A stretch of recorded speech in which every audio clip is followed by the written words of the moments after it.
తెలంగాణలో గత లోక్సభ ఎన్నికల్లో బీజేపీ 8 స్థానాలను గెలుచుకుని తన బలాన్ని నిరూపించుకుంది. దీంతో వచ్చే అసెంబ్లీ ఎన్నికలను దృష్టిలో పెట్టుకుని రాష్ట్రంపై కేంద్ర నాయకత్వం ప్రత్యేక దృష్టి పెట్టినట్లు రాజకీయ విశ్లేషకులు భావిస్తున్నారు. ఈ నేపథ్యంలో కేంద్ర మంత్రివర్గ విస్తరణ జరిగితే తెలంగాణకు మరో మంత్రి పదవి దక్కే అవకాశాలపై చర్చ సాగుతుంది. అదే సమయంలో పార్టీ సంస్థాగత బాధ్యతలు, పార్లమెంటరీ కమిటీల్లో కీలక స్థానాలపై కూడా ఆసక్తి నెలకొంది.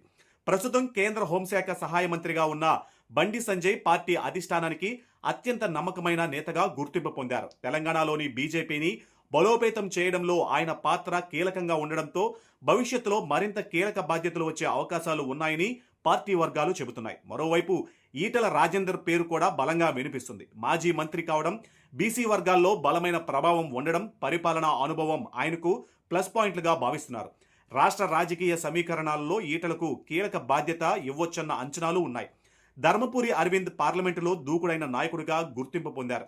జాతీయ అంశాలపై స్పష్టమైన వైఖరి, పార్టీ తరపున బలమైన వాదనలు వినిపించడం ఆయనకు అదనపు బలం. కొండా విశ్వేశ్వరరెడ్డి సాంకేతిక, పారిశ్రామిక అనుభవంతో పాటు విధానపరమైన అంశాలలో పట్టున్న నాయకుడిగా గుర్తింపు పొందారు. ఆయనకు పార్లమెంటరీ కమిటీలు లేదా జాతీయ స్థాయి బాధ్యతలు దక్కే అవకాశం ఉందని చర్చ సాగుతుంది. ఇక రఘునందన్ రావు ప్రజల్లో దూకుడైన నేతగా, మీడియా ఫ్రెండ్లీ నాయకుడిగా గుర్తింపు తెచ్చుకున్నారు. భవిష్యత్తులో పార్టీ సంస్థాగత బాధ్యతల్లో ఆయనకు ప్రాధాన్యం పెరగొచ్చని రాజకీయ విశ్లేషకులు భావిస్తున్నారు. అయితే ఇప్పటి వరకు కేంద్ర మంత్రివర్గ విస్తరణపై గానీ, తెలంగాణకు అదనపు మంత్రి పదవిపై గానీ బీజేపీ అధిష్టానం ఎలాంటి అధికారిక ప్రకటన చేయలేదు. ప్రస్తుతం వినిపిస్తున్న పేర్లు, అవకాశాలు రాజకీయ వర్గాలలో జరుగుతున్న చర్చలు మాత్రమే. తుది నిర్ణయం మాత్రం పార్టీ కేంద్ర నాయకత్వానిదే.